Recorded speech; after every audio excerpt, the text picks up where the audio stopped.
Hello friends, welcome back to my class Top Teaching Spoken English. বন্ধুসকল মই আজি আপোনালোকক মোৰ ক্লাছ টপ টিচিং স্পোকেন ইংলিছলৈ পুনৰবাৰ স্বাগতম জনাইছোঁ। আজি মই আকৌ কেইজনমান লাৰ্নাৰ্ছৰ ষ্টুডেণ্টৰ অনুৰোধ মৰ্মে আকৌ মই ভয়েছটো ধুনীয়াকৈ অলপ দীঘলীয়াকৈ বুজাবলৈ আৰম্ভ কৰিছোঁ। গতিকে যিসকলে মোৰ ক্লাছটো নতুনকৈ চাই আছে বা প্ৰথমবাৰৰ কাৰণে চাই আছে গতিকে তেওঁলোকে যাতে মোৰ চেনেলটো ছাবস্ক্ৰাইব কৰে আৰু ক্লাছটো প্ৰথমৰ পৰা শেষলৈকে চাই তাৰ বাবে আশা ৰাখিলোঁ। সো ফ্ৰেণ্ডছ, দেখা যাওক যিখিনি কথা আমি যোৱা ক্লাছত আলোচনা কৰিছিলোঁ আজি পুনৰবাৰ সেইখিনিয়েই আলোচনা কৰিম, লগত আৰু কিছু নতুন টেন্সৰ লগত মিলাই present indefinite, present continuous, perfect আৰু পাষ্ট টেন্স, গতিকে গোটেই টেন্সৰ লগত এই ভয়েছখিনি কেনেকৈ চেঞ্জ কৰিব লগা হয়, তাৰপিছত ইণ্টাৰগেটিভ সেন্টেন্সৰ আৰু ইম্পাৰেটিভ সেন্টেন্সৰ ভয়েছবিলাক কেনেকৈ চেঞ্জ কৰা হয়, এই ভয়েছবিলাক আমি আজি এতিয়া আলোচনা কৰিম। গতিকে আমি আৰম্ভ কৰিছোঁ। দেখা যাওক প্ৰথমতে মই কিছুমান নিয়ম ইয়াত লিখি লৈছোঁ।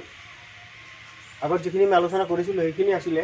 আমি এনেই ভয়েছ মানে হ'ল ভাষ্য মানে হ'ল আমাৰ মুখৰ যিটো কথা কোৱাৰ যিটো ষ্টাইল, সেইটো কথা কোৱাৰ যিটো ধৰণ, মানে আমি কেনেকৈ মানুহৰ লগত কথা পাতোঁ বা কৰ্ম কেনেকৈ কৰা হয়। কোনোবাই কাম কৰিলে তাক আমি দুটা ধৰণে প্ৰকাশ কৰিব পাৰোঁ, যেনেকৈ এজনে কাম এটা কৰিলে বা কামটো সেইজনৰ দ্বাৰা কৰা হ'ল, কামটো কৰিলে আৰু তাৰ দ্বাৰাই কামটো কৰা হ'ল, এইটো হ'ল দুটা ধৰণ। এটা হ'ল এক্টিভ ভয়েছ আৰু এটা হ'ল পেছিভ ভয়েছ। এতিয়া দেখা যাওক এই ভয়েছখিনিৰ বিষয়ে, এই দুই ধৰণৰ বাক্য এক্টিভৰ পৰা পেছিভ কেনেকৈ কৰা হয় আৰু পেছিভৰ পৰা ঘূৰাই আকৌ এক্টিভ কেনেকৈ কৰা হয়, এই চিষ্টেমখিনি ভালকৈ শিকিব লাগে। বিশেষকৈ এই ক্লাছটো ছাত্ৰ ছাত্ৰীসকলৰ কাৰণে 8ৰ পৰা দ্বাদশ শ্ৰেণীৰ ছাত্ৰৰ কাৰণে বিশেষ উপযোগী। গতিকে ছাত্ৰ ছাত্ৰীসকলক মই অনুৰোধ জনাইছোঁ যাতে তেওঁলোকে ক্লাছটো ভালকৈ চায়। গতিকে আৰম্ভ কৰোঁ। Voice rules for change voice. Active ভয়েছৰ অবজেক্টটো পেছিভ ভয়েছত ছাবজেক্ট হ'ব আৰু ছাবজেক্টটো অবজেক্ট হৈ বহিব, এইটো 1 নম্বৰ নিয়ম। তাৰপিছত 2 নম্বৰ, পেছিভ ভয়েছত সদায় মেইন ভাৰ্বটো ভাৰ্ব 3 মানে ভাৰ্বৰ থাৰ্ড পজিশ্যন যিটো আছে পাষ্ট পাৰ্টিচিপল সেই ফৰ্মত বহিব। 3 নম্বৰ, এক্টিভ ভয়েছৰ টেন্সৰ যিটো টেন্সত এক্টিভ ভয়েছ সেন্টেন্সটো থাকে, এক্টিভ ভয়েছৰ বাক্যটো যিটো টেন্সত থাকে সেই টেন্স আৰু পাৰ্চন, পুৰুষ, নাম্বাৰ, বচন, এই তিনিওটা অনুযায়ী মানে তিনিওটা আমি কনচিডাৰ কৰিব, বিবেচনা কৰি চাই পিছত আমি পেছিভ ভয়েছত গৈ মেইন ভাৰ্বৰ আগত এটা বি ভাৰ্ব ইউজ কৰিব লাগিব। বি ভাৰ্ব এই পাঁচটাৰ ভিতৰত এটা, এম, ইজ, আৰ, ৱাজ, ৱেৰ, এই পাঁচটাৰ ভিতৰত এটা, 3টা হ'ল প্ৰেজেণ্ট টেন্সৰ আৰু 2টা পাষ্ট টেন্সৰ।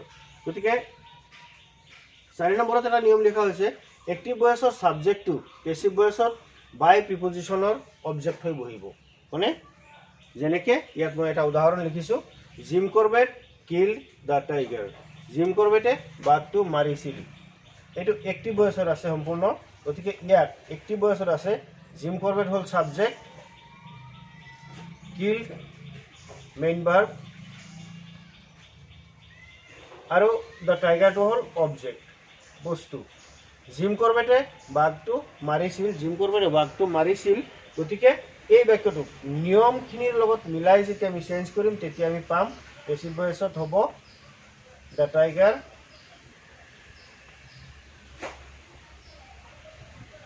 টেন্স। কোন টেন্সত আছে বাক্যটো? পাষ্ট টেন্সত, কিল্ড। গতিকে বাক্যটো পাষ্ট টেন্সত আছে, গতিকে ইয়াত হৈ যাব।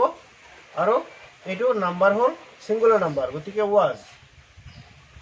দ্য টাইগাৰ ৱাজ মেইন ভাৰ্বটো পাষ্ট পাৰ্টিচিপলত বহিব, killed. The tiger was killed, তাৰপিছত ছাবজেক্টটো বাই প্ৰিপজিশ্যনৰ অবজেক্ট হ'ব, মানে জিম কৰবেট এজন মানুহৰ নাম, গতিকে ইয়াত বাই জিম কৰবেট।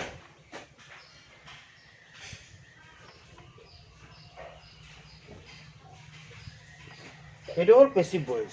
গতিকে এই ভয়েছ চেঞ্জ কৰাৰ যিখিনি নিয়ম, এই নিয়মখিনি সম্পূৰ্ণ আমি ইয়াত মিলাই লৈ যেতিয়া আমি ফ'ল' কৰিম মানে নিয়মখিনি, তেতিয়া আমাৰ ভয়েছ চেঞ্জ কৰাত কোনো খেলিমেলি নহ'ব।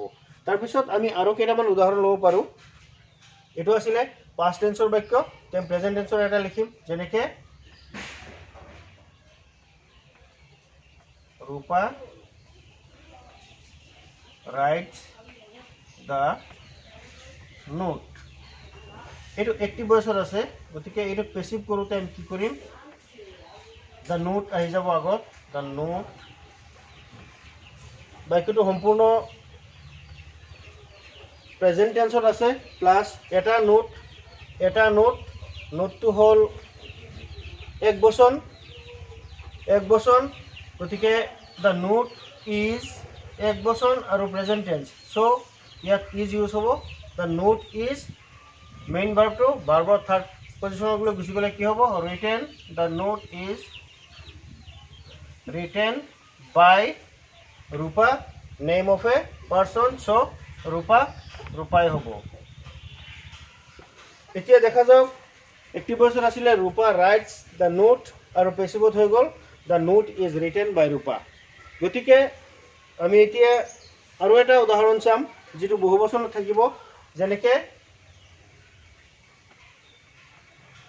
they play marbles। এই মাৰ্বলছটো হ'ল they to subject, play main verb আৰু মাৰ্বলছটো হ'ল অবজেক্ট বহু বচন। গতিকে ইয়াত যদি আমি এইটো পেচিভ কৰিবলৈ যাওঁ, ডাইৰেক্ট মই পোনে লিখি দিছোঁ, এইটো হ'ব মাৰ্বলছ আৰ, মাৰ্বলবোৰ তেনেকৈ হৈ গ'ল, মাৰ্বলছ আৰ প্লেইড বাই, দে হ'ল প্ৰনাউন, চ' এইটো কোনো মানুহৰ নাম নহয়, এইটো এটা প্ৰনাউন, গতিকে এইটোৰ পেচিভ ৰূপ হৈ যাব দেম। মাৰ্বলছ আৰ প্লেইড বাই দেম। চ' ফ্ৰেণ্ডছ, দেখা যাওক এতিয়া মই এই একেবাৰে ইজি প্ৰচেছৰ যিখিনি ভয়েচ চেঞ্জ সেইখিনি মই আলোচনা কৰিলোঁ। তাৰপিছত আমি চাম এতিয়া প্ৰেজেণ্ট টেন্সত বাক্য থাকিলে সেই বাক্যখিনি চেঞ্জ, এইটো প্ৰেজেণ্ট টেন্স আছে, ইয়াত এটা পাষ্ট টেন্স আছে, তাৰপিছত আমি এইখিনিক প্ৰেজেণ্ট কণ্টিনিউয়াছলৈ যাম, তাৰপিছত প্ৰেজেণ্ট পাৰফেক্টত টেন্স অনুযায়ী বাক্যখিনিক আমি কেনেকৈ চেঞ্জ কৰা হয় তেনেকৈ কৰিম। গতিকে বন্ধুসকলক এইখিনি মই স্ক্ৰীনশ্বট মাৰি ৰাখি দিবলৈ মই অনুৰোধ জনাইছোঁ।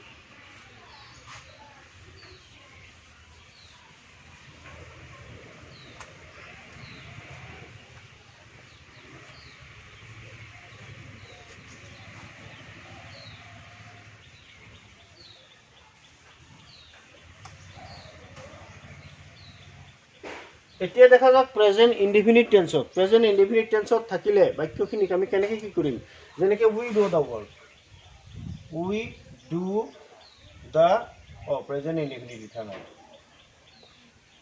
প্ৰেজেণ্ট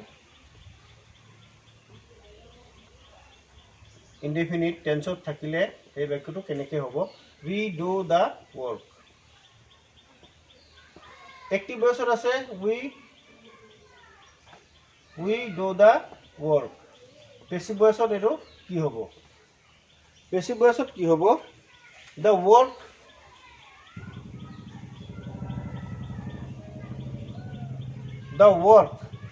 অবজেক্ট সাবজেক্ট হৈ গ'ল, ৱৰ্কটো সিঙ্গুলাৰ নাম্বাৰ, ডু প্ৰেজেণ্ট টেন্সত আছে, গতিকে main verb, the work is done, ডুৰ থাৰ্ড ফৰ্ম হৈ গ'ল done, the work is done by we, শব্দটো প্ৰনাউন, গতিকে উই শব্দটোৰ পেচিভ ৰূপ হৈ যাব আছ, the work is done by us. So' তাৰপিছত দেখা যাওক আৰু আমি কেইটামান বাক্য ইউজ কৰিব পাৰোঁ, she steals my pen, she steals, ধৰিলোঁ she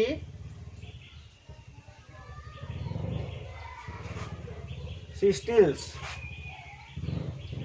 my pen। ইয়াত দুটা অবজেক্ট হৈ গ'ল, এটা অবজেক্ট মানে এইটো এটা থাকি যাব আৰু এটা লগে থাকি যাব আৰু এটা ইয়ালৈ গুচি আহিব। এইটো একটিভ ভয়েস, এইটো পেচিভ ভয়েসত আমি এইটো লিখিম এনেকৈ যে মাই পেন, মাই পেনটো ডাইৰেক্ট আহি গ'ল, দুয়োটাই আহি গ'ল, মাই পেন ইজ, মোৰ কলমটো, ষ্টলেন বাই সি প্ৰনাউনৰ অবজেক্টত গৈ তাৰ পেচিভ ৰূপ হ'ব হাৰ। মাই পেন ইজ ষ্টলেন বাই হাৰ, মোৰ কলমটো তাইৰ দ্বাৰাই চুৰ কৰা হ'ল। এতিয়া এই সেন্টেন্সখিনি আমি আকৌ প্ৰেজেন্ট কন্টিনিউয়াস টেন্সত, এতিয়া প্ৰেজেন্ট ইনডিফিনিট গ'ল, আমি আকৌ পাষ্ট ইনডিফিনিট ইয়াতে আলোচনা কৰিব পাৰোঁ। পাষ্ট ইনডিফিনিট হ'লে এই সেন্টেন্সখিনি কেনেকৈ হ'ব? পাষ্ট ইনডিফিনিট, পাষ্ট ইনডিফিনিটত হ'লে পাষ্ট ইনডিফিনিটত কি হ'ব? We did the work, আমি কামটো কৰিছিলোঁ। এই সেন্টেন্সটো we did the work আমি লগে লগে এইটো পেছিভ কৰিলে কি হৈ যাব? the workটো ঠিক তেনেকৈ আহিব, the work was, আগতে প্ৰেজেন্ট টেন্সত আছিলে is, পাষ্ট টেন্সত হৈ গ'ল was, যিটো মেইন ভাৰ্ব সেইটো পাষ্ট পাৰ্টিচিপলতে হ'ব done by us।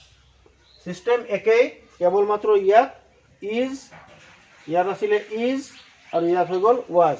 পাষ্ট ইনডিফিনিটত ইমানেই পাৰ্থক্য। গতিকে যদি বাক্যখিনিক আমি ভালকৈ পঢ়ি 2-3 বাৰ প্ৰেক্টিছ কৰা হয়, বাৰে বাৰে অভ্যাস কৰা হয়, তেতিয়াহ'লে আমাৰ ধুনীয়াকৈ মানে বুজাত সহায় হ'ব, আমি ক্লিয়াৰলি বুজিব পাৰিম।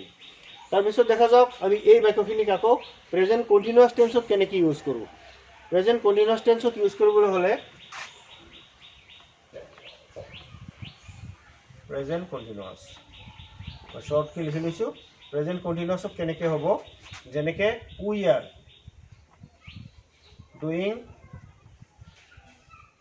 The work, we are doing the work, আমি কাম কৰি আছোঁ, আমি কামটো কৰি আছোঁ। এই বাক্যটো যেতিয়া পেছিভত লৈ যাম তেতিয়া কি হ'ব? পেছিভ ভইচত হ'ব দ্য ৱৰ্কটো আগত আহিবই, the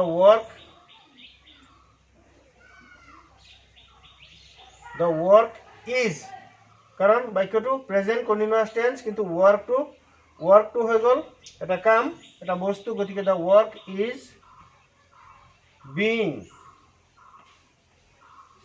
the work is being done by us. চিষ্টেমটো মানে এক্টিভ ভয়েসত থকা বাক্যটোক যেতিয়া পেছিভ কৰা হয়, তাত যিখিনি পৰিৱৰ্তন হয় সেইখিনিক বুজাই কোৱাটোৱে হ'ল, সেইখিনি বুজিব পৰাটোৱে হ'ল তাৰ চেঞ্জ কৰাৰ নিয়ম। গতিকে দেখা যাওক আমি আৰু কেইটামান বাক্য আলোচনা কৰিম, যেনেকৈ মাই পেন, সেইটো নালাগে, আৰু এটা নতুন এটা বাক্য, আৰু জুবিন ইজ singing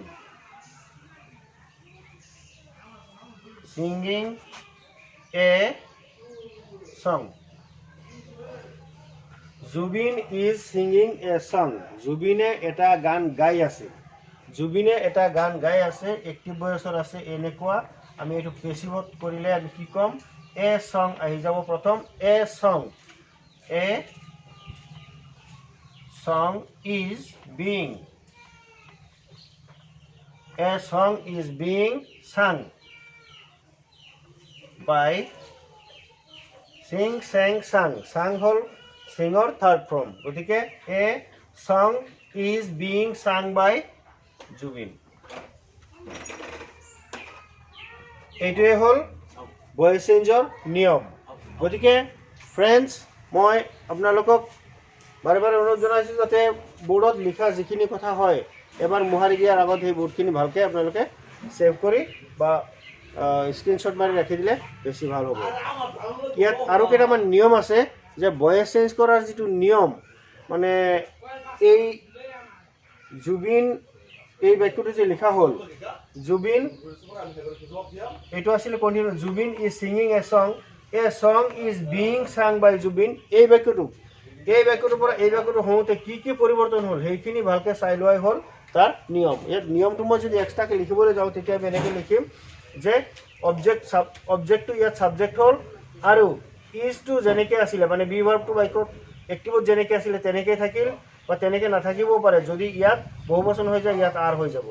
ঠিক তেনেকৈ ইয়াত মাত্ৰ মেইন ভাৰ্বটোৰ থাৰ্ড ফৰ্মৰ আগত এটা বিং শব্দ ইউজ কৰা হয়, বাকী বাক্য একেই থাকে। এইটো নিয়ম, ভালকৈ শুনি ল'লে ভাল হ'ব। গতিকে মই এইখিনি আকৌ মোহাৰিছোঁ। আকৌ নেক্সট আমি পাৰফেক্ট টেন্সলৈ যাম।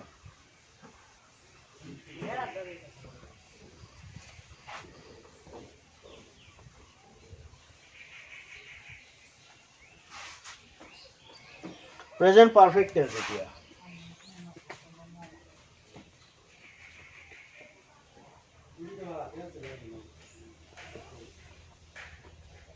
পাৰফেক্ট টেন্সৰ এটা নিয়ম হ'ল হেভ ইউজ হ'ব, হেভ হেজ। প্ৰেজেন্ট টেন্সত হেভ হেজ আৰু পাষ্ট টেন্সত ডাইৰেক্ট হেড। গতিকে একেবাৰে ইজি নিয়ম। প্ৰেজেন্ট টেন্সত প্ৰেজেন্ট পাৰফেক্টত হ'ব চি হেজ। ধৰি ল'লোঁ বাক্য এটা, C has written, she has written the letter, she has written the letter। এই বাক্যটোক আমি যেতিয়া ভয়েস চেঞ্জ কৰিম তেতিয়া আমি লিখিব লাগিব the letter has been written, the letter has been written by her, the letter has been written by her। ইয়াত active আছিলে এইটো আৰু এইটো হ'ল পেছিভ। গতিকে এক্টিভৰ পৰা পেছিভ কৰাত কি পৰিৱৰ্তন দেখা গ'ল এক্টিভৰ আৰু পেছিভৰ মাজত, সেই পৰিৱৰ্তনটোৱেই হ'ল তাৰ নিয়ম। ইয়াত নিয়মটো এনেকুৱা যে এক্টিভ ভয়েচৰ য'ত হেভ বা হেজ ইউজ হৈ থাকে তাৰ লগত এটা বিন আহি লাগিব, বাকী ভাৰ্বৰটো থাৰ্ড ফৰ্ম এক্টিভতে থাকে, কাৰণ পেছিভ ভয়েচ মানে পাৰফেক্টত ভাৰ্বৰ থাৰ্ড ফৰ্মেই লিখা থাকে। গতিকে আমি ইয়াত আকৌ মাজতে আলোচনা হৈ গ'ল প্ৰেজেন্ট কণ্টিনিউৱাছৰ। প্ৰেজেন্ট কণ্টিনিউৱাছৰ লগত মই এতিয়া আকৌ সেই পাষ্ট কণ্টিনিউৱাছ কেনেকৈ হয় সেই কথাটো মই ইয়াত মাজতে ভৰাই দিব বিচাৰিছোঁ। বা এইটো প্ৰেজেন্ট পাৰফেক্টৰ যদি বাক্যটো এনেকুৱা হয় যেনেকৈ I have done the work, I have done the work। এইটো I have done the work মই হ'লে কি হ'ব, চি হ'লে হেজ হয়, মানে third person singular number present টেন্সত হেজ হয়, আৰু আই আৰু উই ইউ দে এনেকুৱা হ'লে হেভ হয়, গতিকে প্ৰেজেন্ট টেন্সত। গতিকে এইটোক আকৌ পেছিভ কৰিবলৈ যাওঁতে the work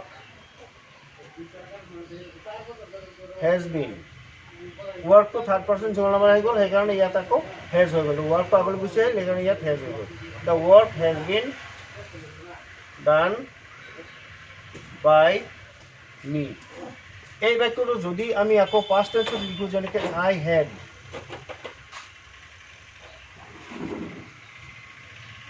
I had done the work, I had done the work। এই বাক্যটো আকৌ পেছিভ কৰিবলৈ যাওঁতে এক্টিভত আছে I had done, এইটো হেড, গতিকে পেছিভত হেডেই হ'ব। The work had been done by me, the work had been done by me. গতিকে যেনেকৈ হেডৰ কোনো পৰিৱৰ্তন নাই, মানে পাৰ্চন মানে এক বচন বহু বচনৰ কোনো কথা নাই, মোটামুটি পাষ্ট টেন্সত পাষ্ট পাৰফেক্টত হেভ হেজৰ ঠাইত হেডেই হ'ব। তাৰপিছত আমি এতিয়া আলোচনা কৰিম continuous টেন্সৰ past continuous tense.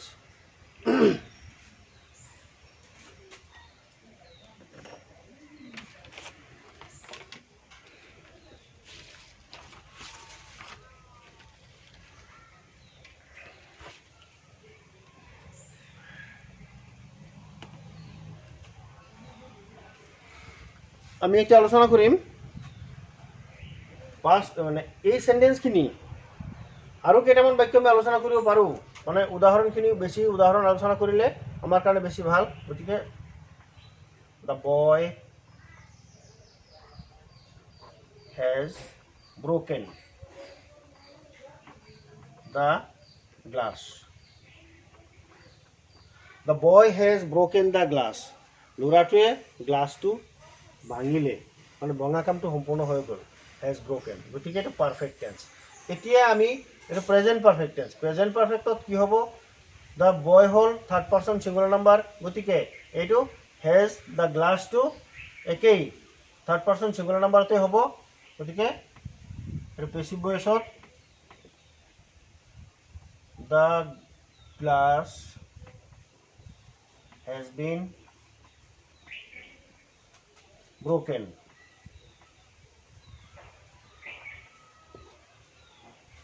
by the boy.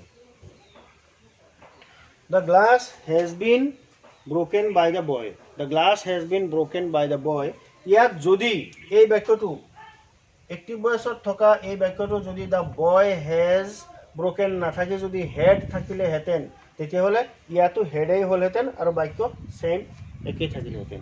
গতিকে আমি মাত্ৰ বুজি পাব লাগে কোন বাক্যটোত হেভ হেজ হেড কেনেকৈ ক'ত ইউজ হয়, এই কথাখিনি জানিলে আমাৰ কাৰণে একেবাৰে ইজি হ'ব। তাৰপিছত আমি আকৌ কেইটামান আলোচনা কৰিম এতিয়া। কেতিয়াবা কি হয়, বাইৰ সলনি এট বা টু এনেকুৱা ইউজ হয়, সেই শব্দখিনি আমি এতিয়া আকৌ শিকি ল'ম। গতিকে এইখিনি বোৰ্ড মই আকৌ মোহাৰিছোঁ।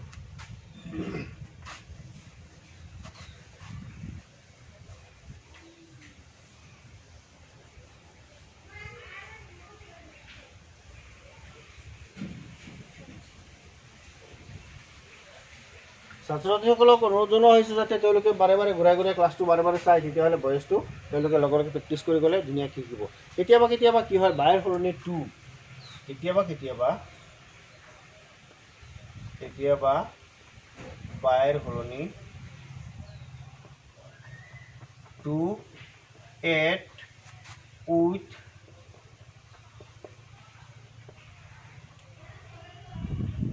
ইউজ হয়। পেচিভত কেতিয়াবা বাইৰ সলনি টু এট উইথ আদিবিলাক ইউজ হয়। সেইটো কেতিয়া ক'ত কেনেকৈ হয়, যেনেকৈ আমি কাৰোবাক কওঁ এনেকৈ, মই তেওঁক চিনি পাওঁ, আই ন' হিম। যেতিয়া এনেকুৱা এটা চেণ্টেঞ্চ হ'ব যে এক্টিভ ভয়েচ আই ন' হিম ৱেল, মই তেওঁক ভালকৈ চিনি পাওঁ, আই ন' হিম ৱেল। এই বাক্যটোক আমি পেচিভ কৰোঁতে কি হ'ব, হিমটো হ'ল পেচিভ ৰূপ, গতিকে ইয়াত ডাইৰেক্ট হৈ যাব এক্টিভত, মানে পেচিভতে হওক বা এক্টিভতে হওক, হি হ'ব তাৰ মানে আচল ৰূপ, হি প্ৰনাউন তেওঁ। গতিকে হি এই বাক্যটো প্ৰেজেণ্ট টেন্সত আছে ন', গতিকে হি ইজ ন'ন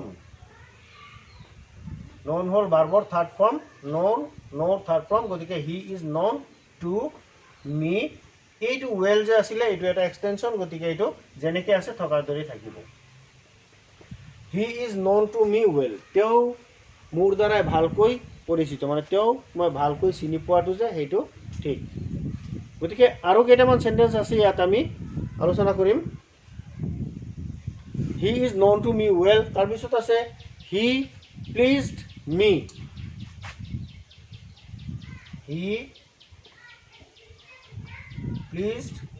মি, এইটো হ'ব আই ৱাজ, এইটো প্লিজড পাষ্ট টেন্সত আছে, গতিকে আই ৱাজ প্লিজড উইথ হিম। এই বাক্যটো এনেকুৱাই, গতিকে এনেকুৱা বাক্যৰ ধৰাবন্ধা ক'বলৈ গ'লে নিয়ম দিব পৰা নাযায়, গতিকে যেনেকৈ আছে এই বাক্যখিনি তেনেকেই পঢ়ি মুখস্থ কৰি থৈ দিলেই হ'ল, মানে জানি থ'লেই হ'ল, আৰু জানি থ'ব লাগে। হি মানে আই ৱাজ প্লিজড উইথ হিম। তাৰপিছত আৰু আছে হিজ বিহেভিয়াৰ ছাৰপ্ৰাইজড মি, যেতিয়া আমি চাম হিজ বিহেভিয়াৰ ছাৰপ্ৰাইজড মি, তেওঁৰ আচৰণে মোক বিস্মিত কৰিলে বা আচৰিত কৰিলে, স্তম্ভিত কৰিলে, আমি যেনেকৈ কওঁ, মানে তাৰ ব্যৱহাৰত মই আচৰিত হৈ গ'লোঁ, তেওঁৰ ব্যৱহাৰে মোক আচৰিত কৰিলে। আই ৱাজ ছাৰপ্ৰাইজড এট, ইয়াত হ'ব I was surprised I was surprised. গতিকে I was surprised at his behavior.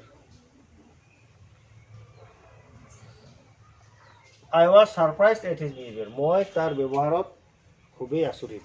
মই তাৰ ব্যৱহাৰত খুব আচৰিত। এতিয়া আমি চাম এনেকুৱা ধৰণৰ বাক্য ভালকৈ মানে যিকেইটা লিখা হ'ল এই বাক্যখিনি ধুনীয়াকৈ শিকি থ'ব লাগে, পঢ়ি থ'ব লাগে। ইয়াৰ বাহিৰে আৰু বেলেগ বিকল্প মই দেখা নাই। তাৰপিছত আৰু কিছুমান কথা আছে।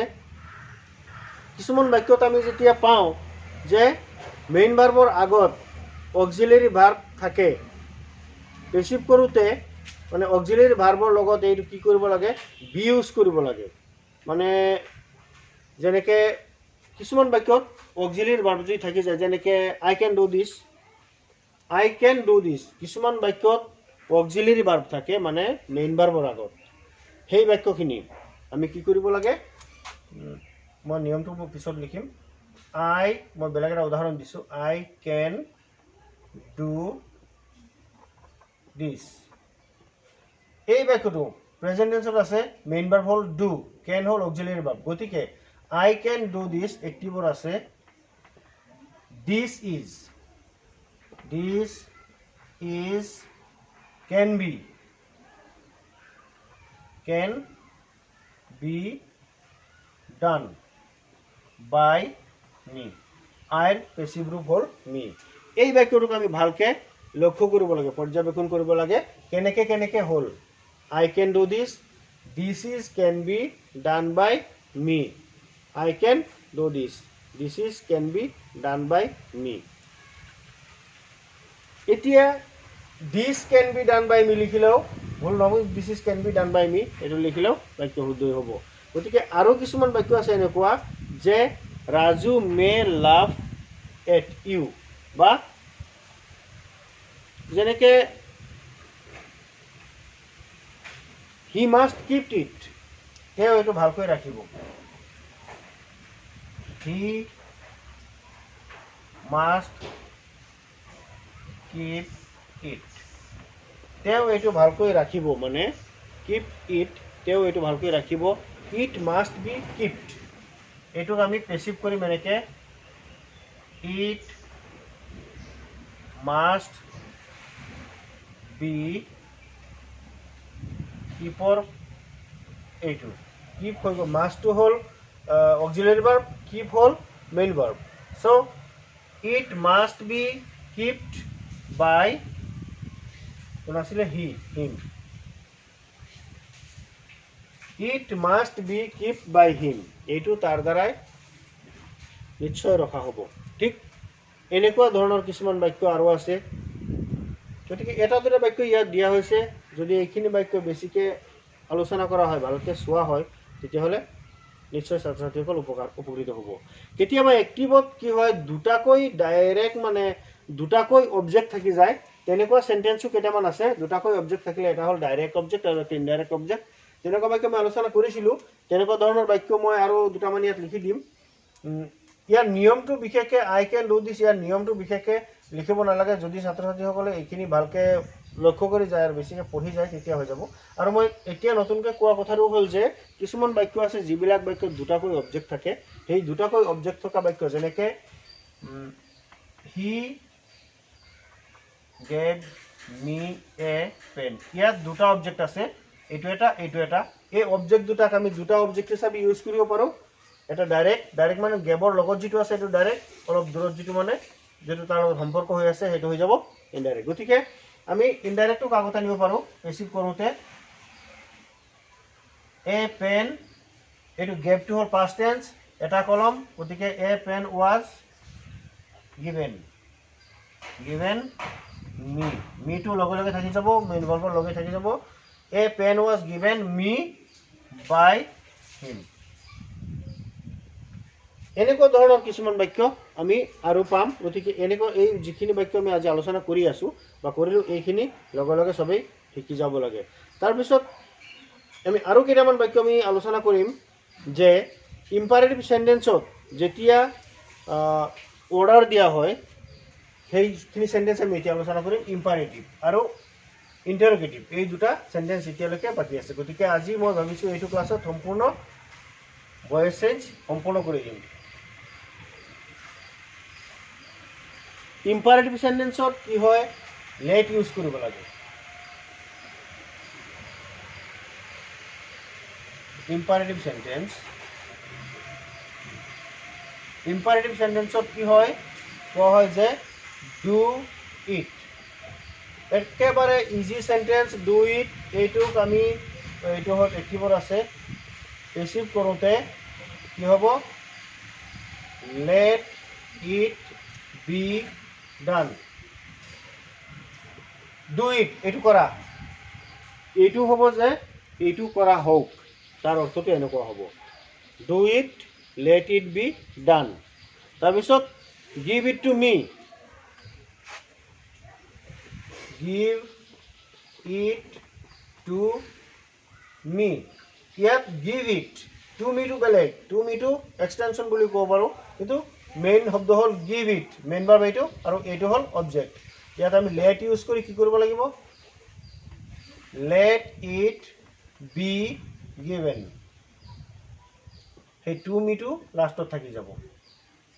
এনেকুৱা ধৰণৰ বাক্যখিনিক আমি ইউজ কৰা কেৱল আলোচনা কৰিলে, ভালকৈ লক্ষ্য কৰি গ'লে হৈ যাব, বেছি ইয়াত মানে মাথা মাৰি থাকিব নালাগে। গিভ আপ বেড হেবিটছ, আমি ইয়াত আৰু এটা উদাহৰণ লিখিব পাৰোঁ, give up bad habits, give up bad habits. ইয়াত হৈ যাব এইটো let bad habits, let habits be given up।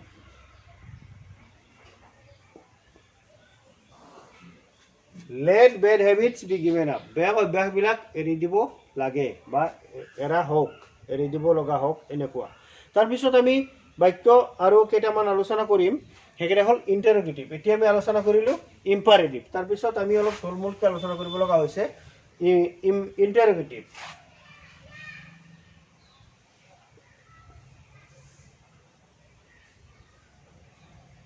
Interrogative সেন্টেন্সবিলাক হ'ল প্ৰশ্নবোধক বাক্য। ইণ্টাৰগেটিভ হ'ল প্ৰশ্নবোধক। এই প্ৰশ্নবোধক বাক্যবিলাক চেঞ্জ কৰোঁ, মানে ভইচ চেঞ্জ কৰোঁতে অলপ জটিল, বেছি এটা সুবিধা নহয়।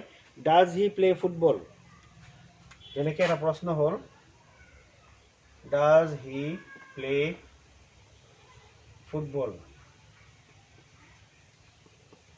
ডাজ হি প্লে ফুটবল, তেওঁ football খেলেনে।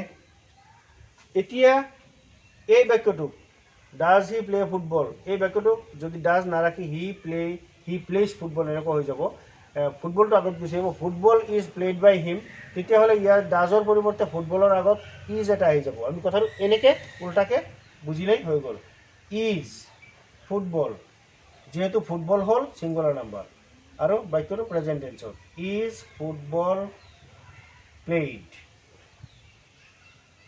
Is football played by him, তেওঁৰ দ্বাৰাই ফুটবল খেলা হয়নে। Is football played by him, তেওঁৰ দ্বাৰাই ফুটবল খেলা হয়নে। তাৰপিছত আমি আৰু এটা আছে, এইটো হ'ল অক্সিলিয়াৰী ভাৰ্বৰ দ্বাৰাই দিয়া প্ৰশ্ন, আৰু আছে WH কুৱেশ্যন হয়, হো, বহুত WH কুৱেশ্যন পেচিভ কৰিব পৰা নাযায়। হো টিচেছ, who teaches you English, তোমাক ইংৰাজী কোনে পঢ়ায়।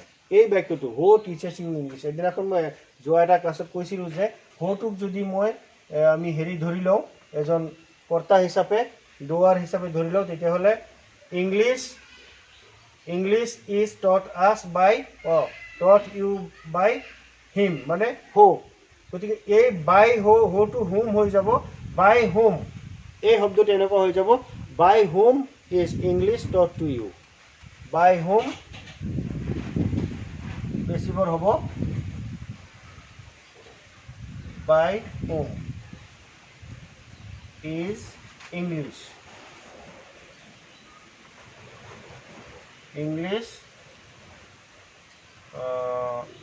By whom is English taught.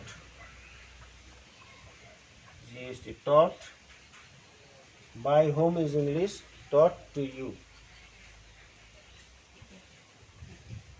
English তোমাক কাৰ দ্বাৰাই পঢ়োৱা হয়. English তোমাক কাৰ দ্বাৰাই পঢ়োৱা হয়. এনেকুৱা ধৰণৰ বাক্যবিলাক হ'ব মানে প্ৰশ্নবোধক. আৰু যদি এনেকৈ কওঁ যে এইটো হ'ল প্ৰেজেণ্ট টেন্সত আছিল এখানে ইজ হৈছে যদি ইয়াতে লেখা হয় যে হু ডিড দা সাম অংকটো কোনে কৰিলে ইয়াতো আমি পেছিভ ভয়েসত লিখিম এনেকৈ যে by whom was the sum be by whom was the sum done be নহয় অংকটো কাৰ দ্বাৰাই কৰা হ'ল by whom was the sum done অংকটো কাৰ দ্বাৰাই কৰা হ'ল সো ফ্ৰেন্ডস আজি ক্লাস অলপ দীঘলীয়া হৈছে যদিও ক্লাসটো মই ভাবো আপোনালোকে যদি প্ৰথমৰ পৰা শেষলৈকে খুব ধুনীয়াকৈ ঘূৰাই ভালকৈ চাই তেতিয়াহ'লে নিশ্চয় ভয়েস শিকিবলৈ আৰু বাকি নাথাকিব সো ফ্ৰেন্ডস আজিলৈকে ইমান সামৰিছোঁ ধন্যবাদ